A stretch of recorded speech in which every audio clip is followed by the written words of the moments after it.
Eu peço que você abra sua Bíblia no Salmo 33.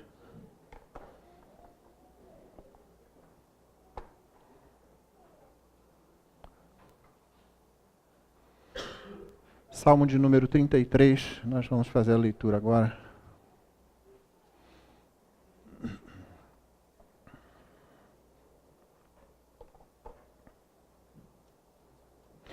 Exultai, ó justos, no Senhor, aos retos fica bem louvá-lo. Celebrai o Senhor com harpa, louvai-o com cânticos no saltério de 10 cordas. Entoai-lhe novo cântico, tangei com arte e com júbilo, porque a palavra do Senhor é reta e todo o seu proceder é fiel.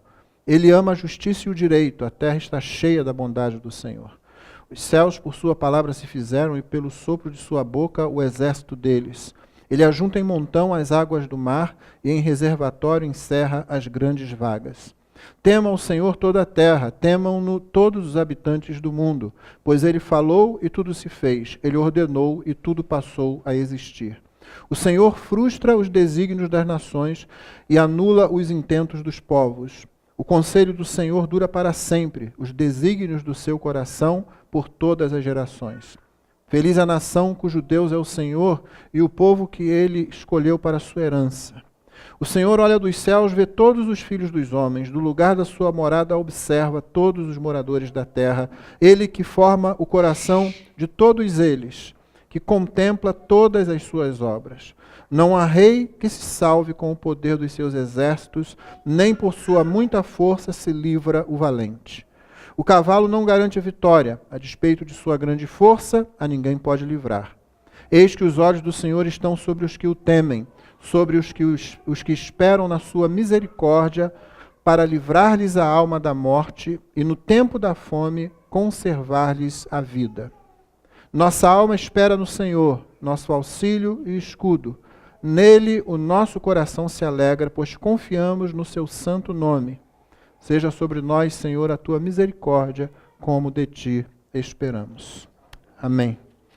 Essa é a palavra do Senhor. Irmãos, o Salmo se divide naturalmente em alguns parágrafos e você pode observar aí, talvez na edição da sua Bíblia, se ela for igual à minha, e nós temos usado a mesma versão aqui, você vai notar que há alguns versículos que começam com uma maiúscula em negrito.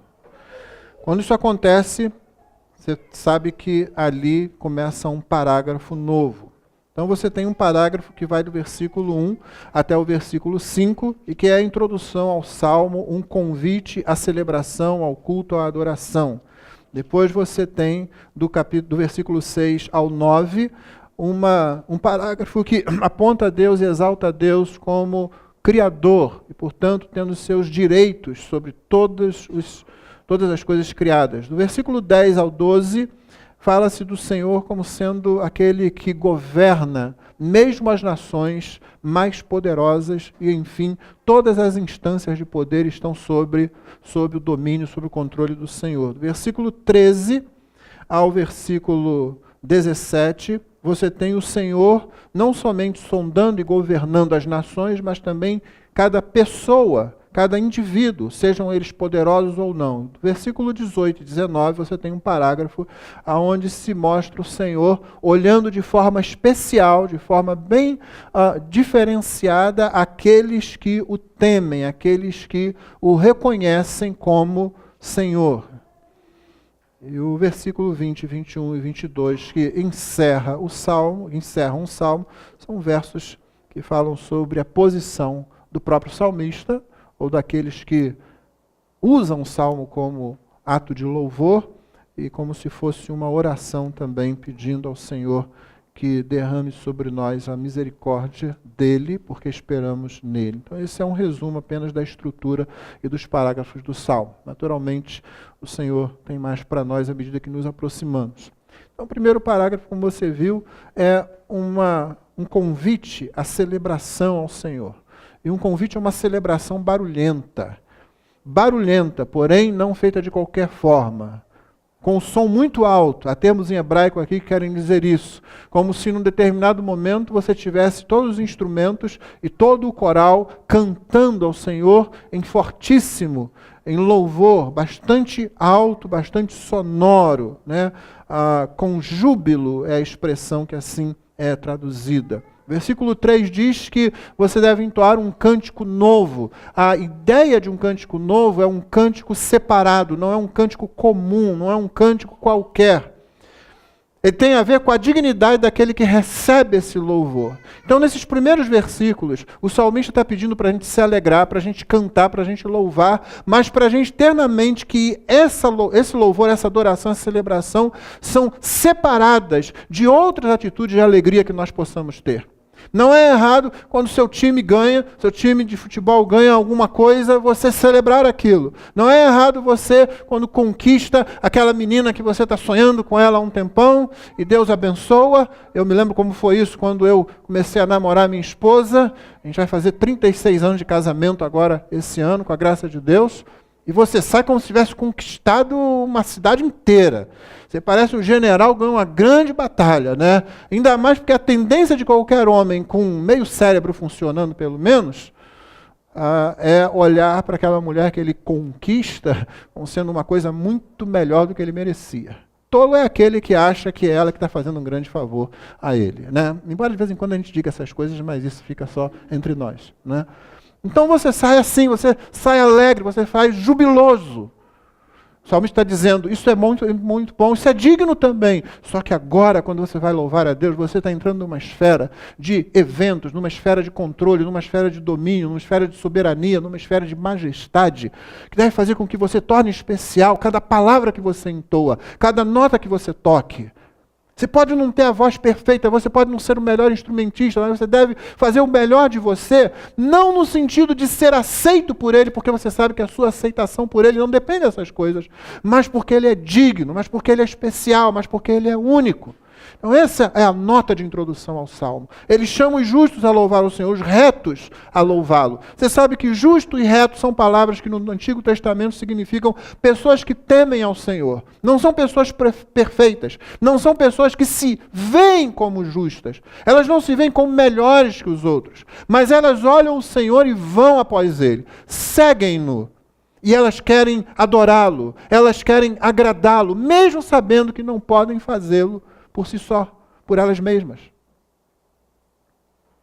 Então ele chama essas pessoas para louvar ao Senhor com essa concepção, com essa ideia de que esse é um louvor especial, de que esse deve colocar, deve exigir, deve demandar de mim todo o meu ser. Irmão, não importa se você esteja cantando, como eu já tive a oportunidade de fazê-lo, com uma congregação de 8.000 vozes. Eu me lembro de estar numa conferência do Together for the Gospel, no Kentucky, e você tinha um piano e 8.000 vozes. E a coisa tremia, e era maravilhoso. Mas eu também já estive, como os irmãos sabem, com um pequeno grupo, numa varanda caindo aos pedaços, no interior da Guiné-Bissau, lá em Lugajola, daquele grupo ali para adorar o Senhor. Que a ideia seja: tire as sandálias dos seus pés, esse lugar é santo. Seja naquele grande, sofisticado centro de convenções, seja naquela varanda, seja aqui essa manhã. A ideia traduzida por esse costume cultural do Oriente é que esse momento aqui, e esse lugar, nesse momento, não por causa do lugar, mas por causa daquele que aqui está, é um momento santo, é único, é diferente. Nunca entre por aquelas portas para um cântico, para um hino, para um louvor, para uma oração, achando que você apenas está vindo para mais um culto. Você sabe que não é assim, você sabe que você não merecia estar aqui, você sabe que isso aqui não devia estar acontecendo. Você sabe que isso aqui só acontece pela graça. E que nós sejamos chamados e convidados pela própria palavra de Deus a exultar com júbilo, a louvá-lo com instrumentos. Isso deve ser visto como uma grande dádiva de Deus, como Deus se dando a nós de forma bem intensa. Então, irmão, cada vez que você vier para o culto, seja onde for, desde que seja culto ao Senhor. Não é que tenha o nome lá, igreja, não é que tenha o nome, vamos louvar a Deus, mas onde o Senhor ocupe o centro, onde a palavra dele ocupe o centro, onde o Senhor Jesus ocupe o centro da adoração. Então você deve se lembrar que você está vindo para um momento único, especial, só possível por algo que vem de fora da criação. E esse é com essa força, com essa pujança que o salmista inicia o salmo chamando, convocando ao louvor. Versos 4 e 5 ele diz: a palavra do Senhor é reta. Todo proceder dele é fiel. Ele ama a justiça e o direito. A terra está cheia da bondade do Senhor. Por que ele fala isso? Que a terra está cheia da bondade do Senhor. Calvino tem uma abordagem interessante aqui. Ele diz assim: basta que alguma coisa não saia, eu estou colocando em português bem contemporâneo o comentário dele, basta que as coisas não saiam como nós desejamos e nós logo dizemos: Deus não é justo. A coisa deu errado, não saiu do jeito que a gente queria, não foi como a gente queria, a gente diz: Deus é justo. Onde está Deus? Não é assim que pergunta? Acontece um problema qualquer, onde estava Deus? Quanta gente emocionalmente constrói uma teologia? Teologia tem que ser construída a partir da revelação. Tem muita gente que constrói teologia a partir das emoções. É um péssimo lugar para você começar a construir teologia. Então, quando acontece alguma coisa que não entende direito, Deus não é bom. Quando o sofrimento humano, então, toma vulto, a gente diz: Deus não está no controle. Tem pessoas que acham que Deus abriu mão do seu poder de controlar, do seu poder de criador, dos seus direitos, de sua autoridade. E que tragédias acontecem e Deus não podia fazer nada. Por isso o salmista diz: não, a terra, observe bem, está cheia da bondade do Senhor. Ele ama a justiça, ele ama o direito. Não é por causa dele que acontecem as situações, é por causa do nosso pecado. E ainda assim, o nosso pecado é restringido por ele. Então a terra está cheia da bondade do Senhor. O segundo parágrafo fala sobre Deus como Criador. E se você observar, ele vai nos lembrar em muito o livro de Apocalipse, lá no final do capítulo 4, quando se diz que o Senhor é digno, aquele que está no trono, lembra? O capítulo 4 é uma visão daquele que está no trono, e é dito que ele é digno de receber louvor, honra e glória, porque todas as coisas criaste, diz o texto. Sim, por tua palavra vieram a existir. Nas Escrituras, o direito de criação é alguma coisa intensa, irmãos. A gente não diz apenas na Bíblia: Deus criou, ok, agora vamos cuidar da nossa vida. Como muita gente faz, fala, ou pelo menos age assim. O fato de Deus ser criador significa que ele tem todo o direito. Não uma parte dele, mas todo e completo direito sobre nós, sobre tudo criado. Tudo pertence a ele. Os céus por sua palavra se fizeram. Não houve um construir, não houve um trabalho feito como se exigisse esforço.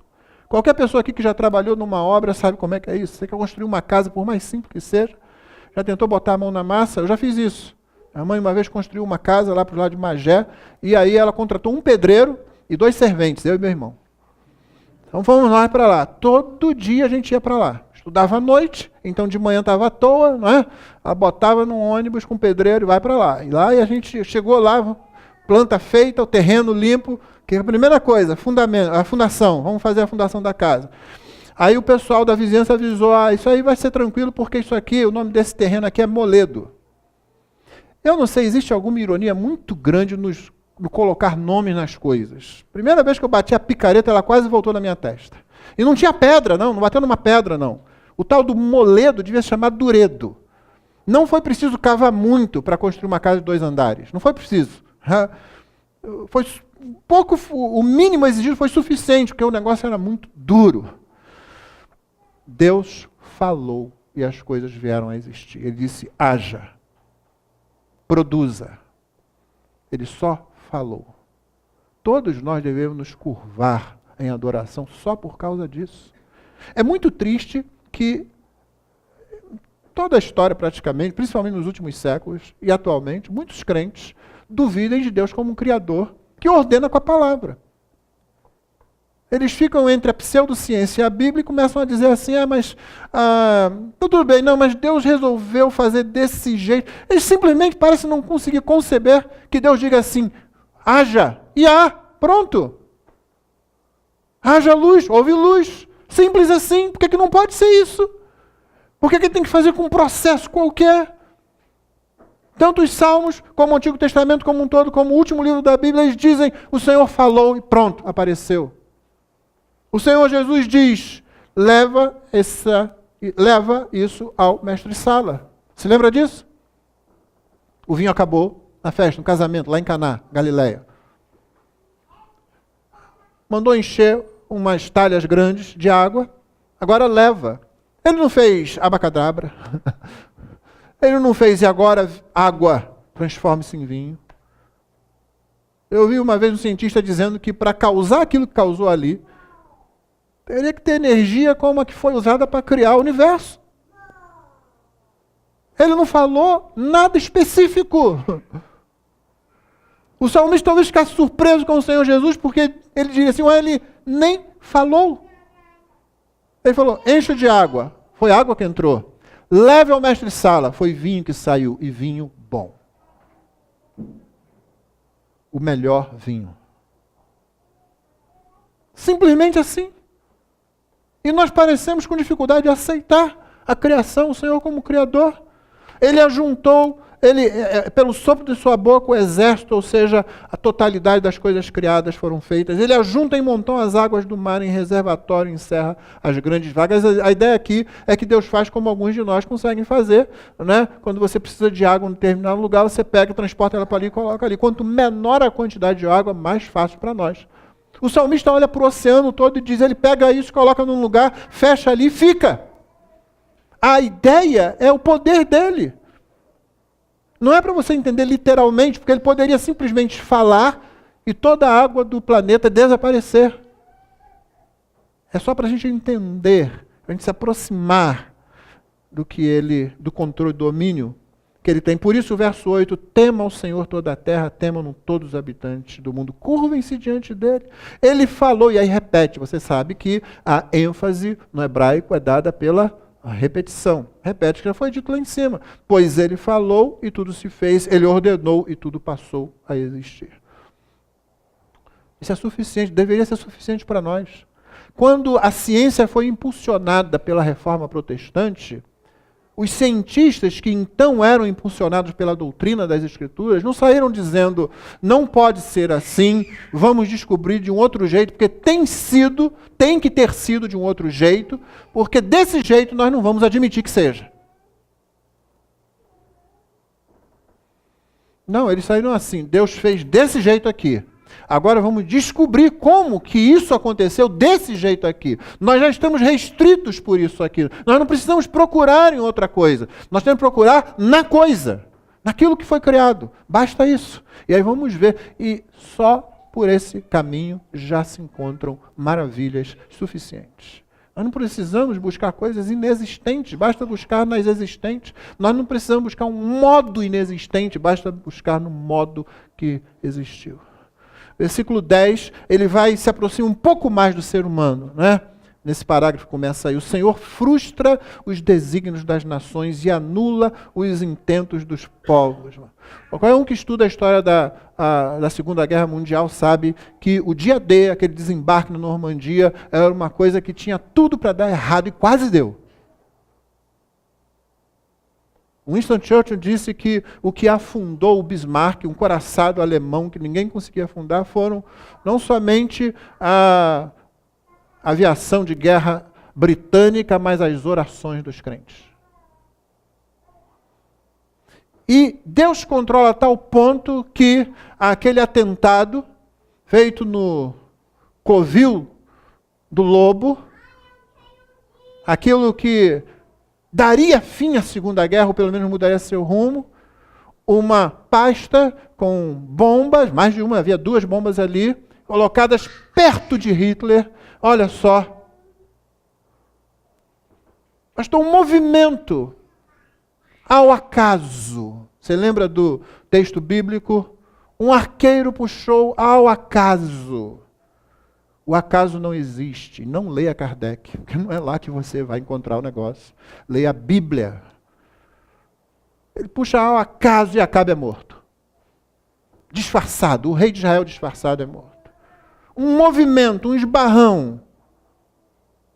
Uma mesa de carvalho grossa que tinha sido feita há muito tempo. E não para proteção, para ostentação. A proteção era o bunker em si.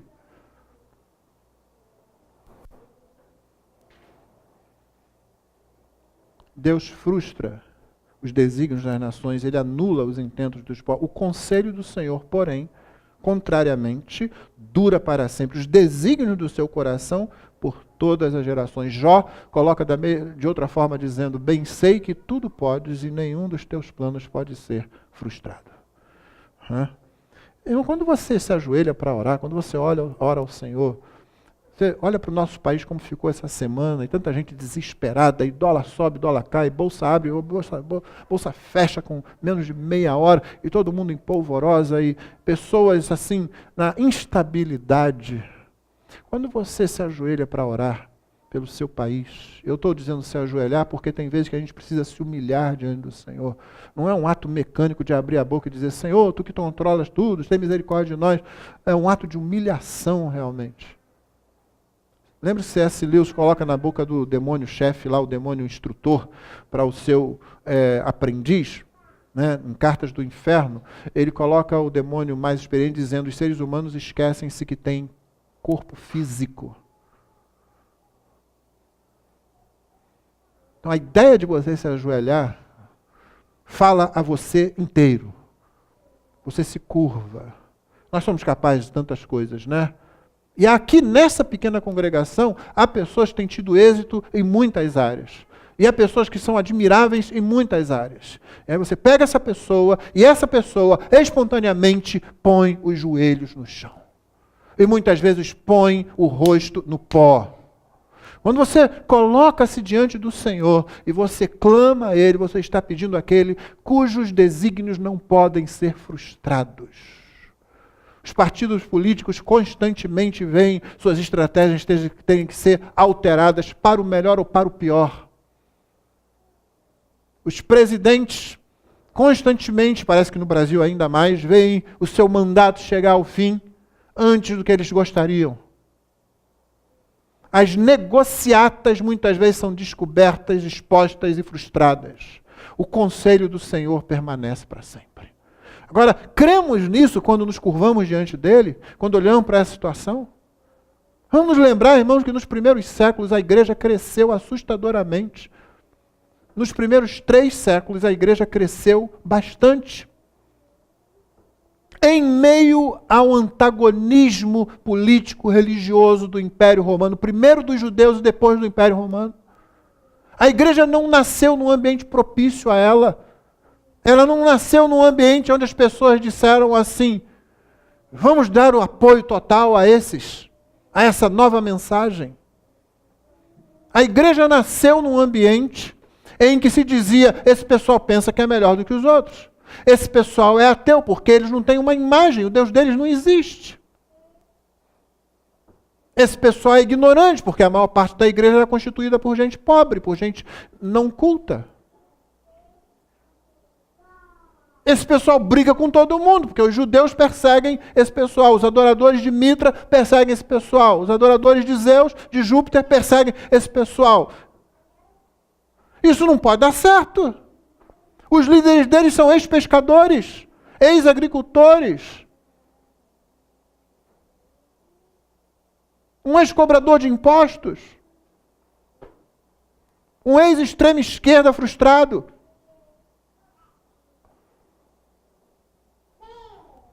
É muito interessante, né, você ter, de um lado, Mateus, cobrador de impostos, subserviente ao sistema, e do outro lado, Simão Zelote, extrema esquerda, e Jesus pega e põe os dois no mesmo lugar, põe junto ali. Isso não pode dar certo, isso não pode funcionar. A igreja nunca precisou de ter um ambiente favorável a ela para que ela faça o seu trabalho e cresça. Aí, na sexta-feira eu fui falar a um grupo de encontro de casais, a um grupo que produz, que trabalha no encontro de casais, que eu tenho falado constantemente, na igreja presbiteriana. E antes de começar, a líder estava contando sobre uma história que ela ouviu, porque ela disse que se lembrava de alguma coisa que eu tinha dito na outra vez que fui lá. E ela disse que ela grava certas coisas que falam ao coração dela. E me contou uma história bastante interessante que ela ouviu de um outro pastor. Esse pastor estava aqui no Rio de Janeiro, Niterói, para ser preciso, estava num evento qualquer no seu condomínio, de repente veio uma tempestade, um vendaval tremendo. Ele estava com seu filhinho no colo, né? E ele precisou fazer alguma coisa, e ele colocou o filhinho, deu o filhinho para alguém segurar, se afastou um pouco, a criança começava a ficar nervosa e começava a chorar. Aí ele vinha de volta, né? E pegava essa criança e ela logo se acalmava. E como ele teve que sair uma segunda vez, o mesmo processo aconteceu, né? Ele usou isso, e foi o que ela gravou, para ilustrar uma ideia muito correta, muito bíblica, de que não importa a situação, a circunstância, a sua volta, importa é a que distância você está do Pai. Não importa o vendaval à sua volta. Não importam os corruptos à sua volta. Não importa a instabilidade à sua volta. Importa como você está com o Pai. Eu lembrei a ela que, de fato, Israel, no Antigo Testamento, nunca venceu ou perdeu uma batalha por ser um exército melhor ou pior. Não dependia disso. Israel podia estar muito bem armado ou podia ter um grupo de gente mal treinada. Isso não fazia a menor diferença. A diferença toda era feita em cima da distância em que eles estavam do seu Deus. Como estava a comunhão deles com Deus. Quando nós oramos, irmãos, nós falamos com aquele cujo conselho dura para sempre. Os desígnios do coração dele duram por todas as gerações. Aí o verso 12 diz, feliz a nação cujo Deus é o Senhor. É interessante que quando as pessoas colocam esse versículo, elas colocam só a primeira parte. Já reparou isso? Eu nunca vi num decalque, num adesivo de carro, o versículo todo. Feliz é a nação cujo Deus é o Senhor. Parou aí. O salmista não achou que estava bom falar só isso. O texto não fala da nação que escolheu a Deus, ele fala justamente o contrário. Ele fala de Deus que escolheu a nação.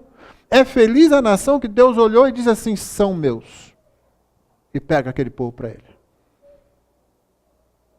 Não é isso que diz o verso? E o povo que ele escolheu para a sua herança.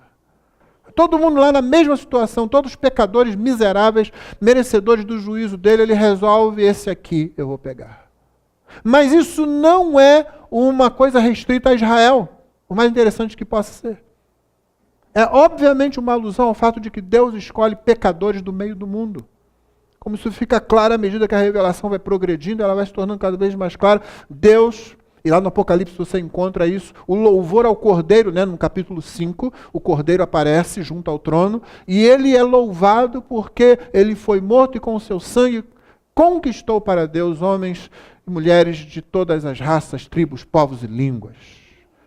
Ou seja, dentre aquele grupo maior, ele vai, pega e diz, esses são meus, esses são bem-aventurados, esses são felizes. Eu não gosto da tradução feliz, eu prefiro a tradução antiga.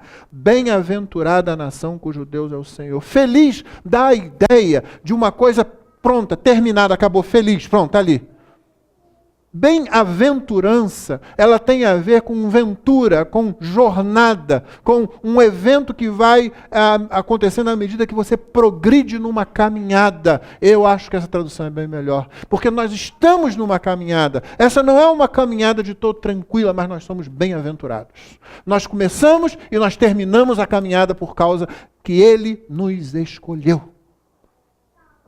Não é a nossa escolha por Ele que determina o êxito dessa jornada, é a escolha dele por nós, é ele nos escolhendo que determina o êxito dessa jornada. Então não importa o que está acontecendo à sua volta, não para isso pelo menos, não para o final, não para determinar o que vai acontecer. Importa sim a injustiça, importa sim a angústia, importa sim a dor que todas essas coisas produzem, principalmente naqueles que são mais incapazes de se defender. Mas não importa realmente para nossa paz, para nossa tranquilidade, principalmente para essas coisas em termos espirituais. Tudo pode estar ventando à sua volta se você está junto ao Pai. O Pai que escolheu você. Então você é bem-aventurado, você sabe que vai chegar lá. E não vai chegar sozinho, porque ele não diz feliz a pessoa. Fala feliz a nação e o povo, a corporativa. Essa caminhada que nós fazemos juntos, nós completaremos também juntos. O verso 13, ele chega agora mais perto, não somente as nações, os povos, mas aqueles que dirigem os povos e os que integram os povos. Né? O Senhor olha dos céus, vê todos os filhos dos homens. Ora, isso é tão banal que nos causa mal. Banal a forma de nós olharmos para isso. O Senhor olha dos céus e vê todos os filhos dos homens. As crianças aprendem isso, como eu parafraseei há pouco, não é? O Salvador do céu está olhando para você. Porque ele está mesmo. Minha única restrição com esse cântico é que às vezes ele parece ter uma ênfase muito legalista. O Salvador está olhando doido para te punir. Doido para, acertar as contas com você. O fato é que ele está olhando. E o que ele faz? O Senhor olha dos céus, vê todos os filhos dos homens, do lugar da sua morada observa todos os moradores da terra. Você viu que repetiu? É para você prestar atenção. Olha, eu estou repetindo, não tem negrito, não tem itálico, não tem sublinhado. Então ele está repetindo para dar ênfase, para você prestar atenção, porque isso é sério. Ele está dizendo, olha, Deus realmente está atento a tudo que acontece.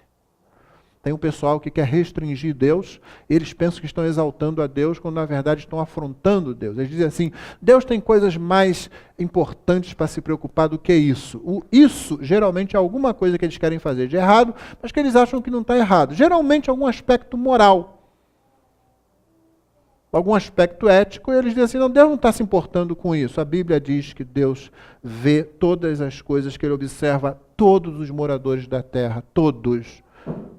E olha, cada um deles. Ele que forma o coração, e agora chegou bem perto, não chegou? Ele que forma o coração de todos eles, que contempla todas as obras que todos eles fazem. E você sabe que coração nas Escrituras não é o centro das emoções, mas é o próprio âmago do ser humano, envolvendo as emoções, o intelecto, a vontade, eu diria até a imaginação e a intuição. Você tem o âmago do ser humano, Deus olha ali. Não tem nada secreto.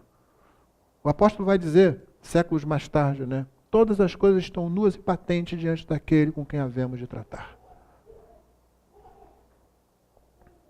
Quando você chega para orar ao Senhor, o seu coração está lá diante dele. Como é que você chega para orar? Continuo me entristecendo por ver a postura de alguns cristãos na mídia social, principalmente quando o assunto é política. Como somos capazes de nos ofender uns aos outros? Como somos capazes? Como é que a gente ora por essas pessoas? Eu fico me perguntando, diante de algumas ofensas que eu leio, como essa pessoa que publica um negócio daqueles, como é que ela ora pelos outros? A Bíblia diz que a gente tem que amar o inimigo, não é? Você não vai nem orar por essa pessoa de quem você debocha. Uma das coisas que eu ensinei aqui na igreja há 20 anos atrás, quando eu assumi, você não ora por aqueles de quem você escarnece. Eu me lembro de a gente estava num encontro, a gente estava num luau, inclusive. Luau, na praia de Copacabana. A igreja, estávamos lá uma noite. Luau tem que ser de noite, não é? E nós estávamos lá e alguém contou uma piada sobre homossexuais. E aí eu falei, olha, nós não oramos pelas pessoas de quem debochamos, de quem escarnecemos. É impossível você falar uma coisa, rir dessa pessoa e depois ir pedir a Deus que salve essa pessoa. Se você quiser orar como Tiago e João, Senhor, quer que façamos cair fogo do céu e consuma todos eles? Lembra disso? Era uma cidade de samaritanos que não deixou Jesus entrar, eles vieram com essa. Talvez assim você consiga orar, mas o Senhor Jesus vai repreender do mesmo jeito. Vai dizer, vocês não sabem de que espírito são.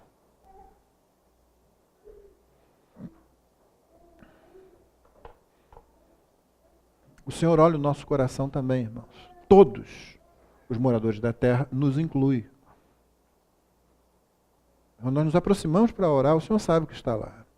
É por isso que o Senhor Jesus, na oração do Senhor, na oração dominical, ele diz: perdoa-nos as nossas dívidas, assim como nós perdoamos aqueles que nos devem. Não é?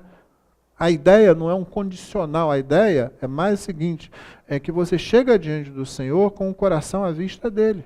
E você pede: Senhor, perdoa-me, mas eu não estou disposto a perdoar aquele que me ofendeu. Como que você faz isso? Você não faz. Você tem que primeiro consertar o seu pecado para ser coerente diante do Senhor. O Senhor vai travar você ali porque Ele ama você. Porque não tem como você prosseguir se você não alterar esse modo de agir. Não há rei que se salve com o poder dos seus exércitos, nem por sua muita força se livra o valente. Não tem ninguém acima de Deus. Muitos dos poderosos do mundo pensam que estão acima da lei, não é assim? Muitos cientistas pensam que estão acima da moral, porque eles têm objetivos a alcançar. Muitos que lidam com a arte pensam a mesma coisa. Você pode ver que geralmente esse grupo está sempre unido em algum tipo de filosofia ou ideologia progressista, onde eles querem liberdade para fazer o que bem entenderem. Sejam cineastas, sejam de outras áreas da arte, seja do teatro, seja da literatura.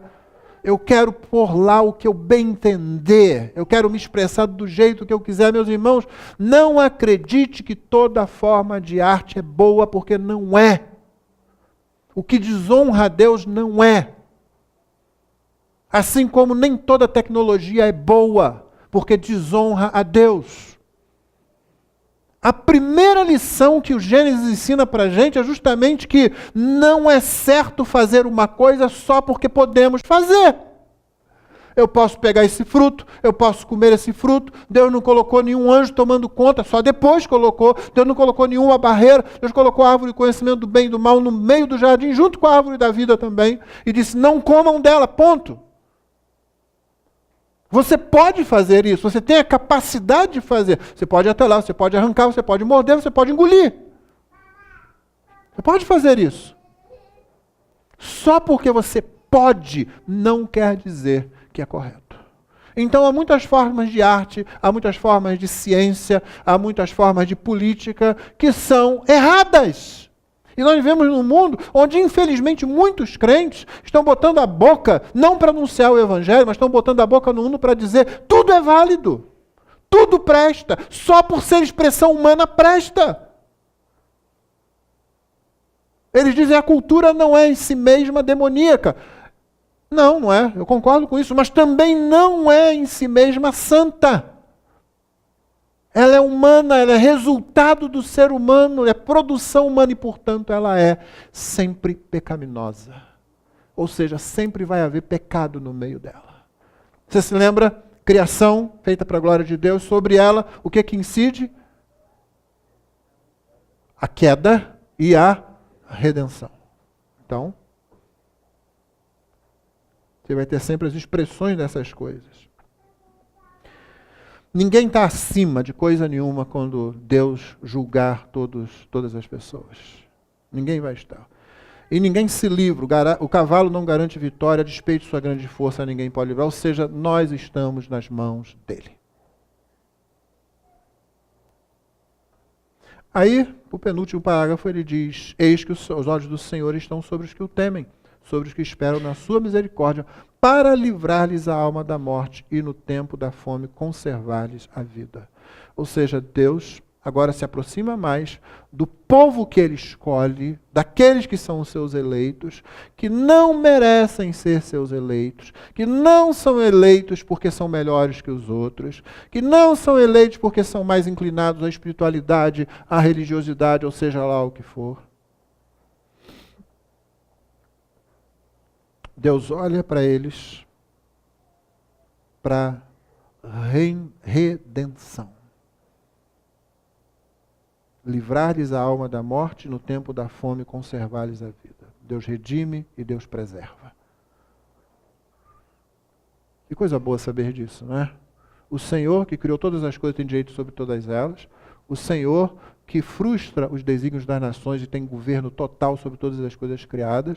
O Senhor de quem ninguém escapa, não importa o poder que tem. Ele se aproxima cada vez mais, vai se aproximando e chegando, quando ele chega perto de você, que teme ao Senhor, que espera na sua misericórdia, ele vem para salvar.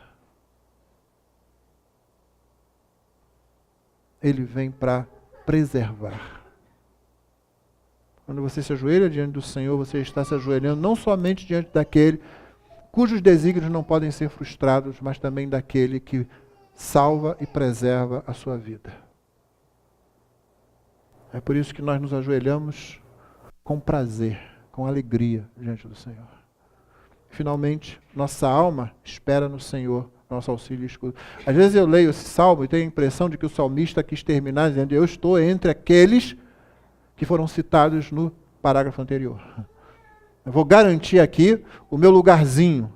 Quer dizer, vou expressar isso bem claro, para que fique bem claro que eu estou ali no meio daqueles que temem o Senhor. Nossa alma espera no Senhor, nosso auxílio e escudo. Nele o nosso coração se alegra, pois confiamos no seu santo nome. O Senhor é fonte de segurança e, portanto, é fonte de alegria também. Não é interessante que a alegria esteja presente no texto? Você sabe que a alegria é o caminho do cristão, né? Seja sobre nós, e aí uma súplica terminando o salmo e o parágrafo: seja sobre nós, Senhor, a tua misericórdia, como de ti esperamos. Estamos aguardando nele. As pessoas estão aguardando o que as investigações vão dizer, não é? Seja sobre ex-presidente, seja sobre o presidente atual. As pessoas estão esperando para saber, existe alguém com as mãos limpas nesse negócio?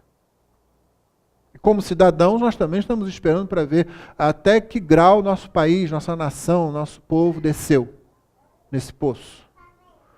Mas que para aqueles que são salvos pela graça de Deus, seja dito de nós que nós estamos esperando no Senhor. E não estamos esperando no Senhor como alguém que espera um milagre acontecer. Sabe, aquela pessoa que está esperando, vamos ver se acontece alguma coisa. Não. Estamos esperando no Senhor, clamando a Ele, pedindo a Ele, chamando-o, pedindo a intervenção dEle, mas, sobretudo, nos aproximando dEle para amá-lo mais.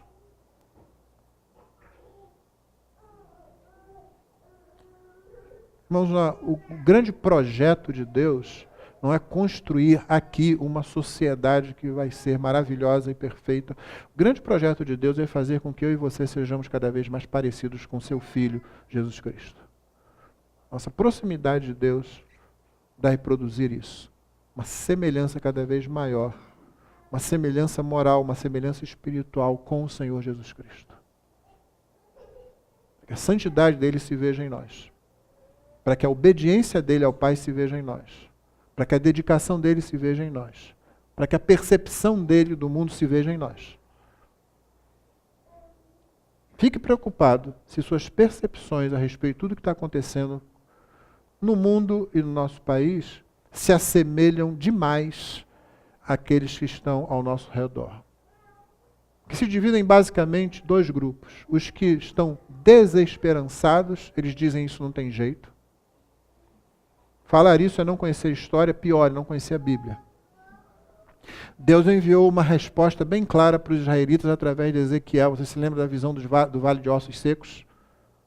Não era um vale de cadáveres, era um vale de ossos. E ele disse: esses ossos são todo o povo de Israel. Eu não posso trazê-los de volta à vida. Muita gente naquele tempo disse: isso não tem mais jeito. Esse povo não tem como. Deus vai acabar com ele agora, e o plano do Messias vir não vai funcionar, não vai ser concluído. Não. Deus diz assim: olha, é um vale de ossos secos aí. Você quer ver como é que eu formo um exército de homens, todos vivos, de pé, com saúde? Então não estejamos no grupo desses que acham que em seu desespero não tem jeito. Mas não estejamos no outro grupo, daqueles que acham que tem jeito através das articulações humanas, através do braço da carne. Há uma figura também sobre isso. O reinado de Ezequias, o tempo do profeta Isaías. Senaqueribe, rei da Síria, chega diante de Jerusalém. Na verdade, ele manda os seus exércitos com seu general. O general chega lá e diz assim: olha, não adianta ficar escondido aí dentro, porque não vai funcionar. Nós já destruímos tudo no nosso caminho, conquistamos tudo no nosso caminho. Não houve quem se livrasse das nossas mãos, nenhum exército, nenhum rei. E mais, nenhum Deus. Pergunta. Pode mandar perguntar.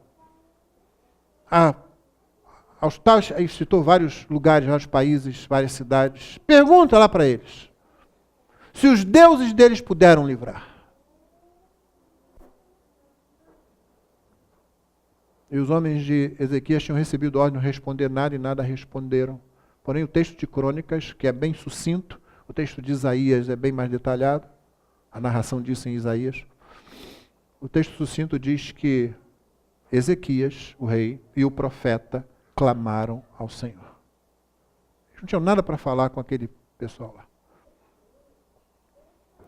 O rei da Síria ouviu lá uma situação, teve que ir embora, aí mandou uma carta dizendo, eu estou indo embora, mas as coisas começaram a dar errado para ele, ele começou a ficar sem moral, né? Ele já ouviu o negócio, teve que chamar o exército de volta. Aí mandou uma carta, eu estou indo embora, mas vocês não vão se livrar não. Ezequias pega aquela carta e apresenta ao Senhor. Deus mesmo acaba com o exército de Senaqueribe, Deus mesmo acaba com tudo, ele volta para sua terra, é morto pelos seus próprios filhos. E naquele momento, Jerusalém não foi invadida, porque não era isso que ia acontecer nos planos de Deus ali. Agora, Ezequias podia ter confiado no braço da carne, nas estratégias, como muitas vezes reis de Israel e Judá fizeram, negociatas, entregar os tesouros e coisas assim. Não. Naquele momento ele confiou no Senhor.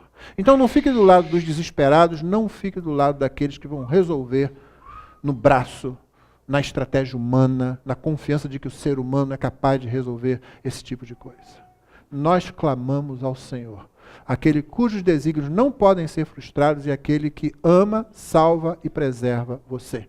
É diante dele que a gente se ajoelha, é diante dele que a gente coloca a nossa petição, sabendo que é ele quem continua controlando todas as coisas ao nosso redor, por maior que seja o vendaval aparente à nossa volta. Irmãos, não esqueçamos, é o Evangelho que nós precisamos pregar. Tenha você que posição tiver politicamente, é o Evangelho que você precisa pregar. Tenha você, e você tem direito de ter a opinião política e a crítica sobre as pessoas que pensam diferentemente. Algumas delas eu acho que estão realmente muito equivocadas no seu pensar. Inclusive algumas que abraçam ideologias ou pensamentos anticristãos. E acredite, existem ideologias e filosofias anticristãs na política, né? Nem tudo só porque está aí presta, só porque existe presta.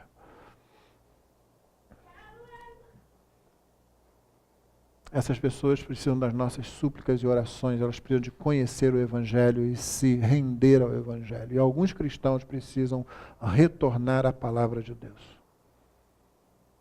Então não desanimemos, irmãos, continuemos pregando o Evangelho. A igreja já passou por situações muito mais difíceis. Em algumas, ela se ouve muito bem quando ela se apegou ao Senhor. Em outras, ela deu péssimo testemunho porque se afastou do Senhor. Porém, Deus assim mesmo, e ainda assim, preservou a sua igreja. É que nós tenhamos confiança, porque nenhum dos desígnios do Senhor pode ser frustrado. Que Ele nos abençoe. Vamos ficar de pé?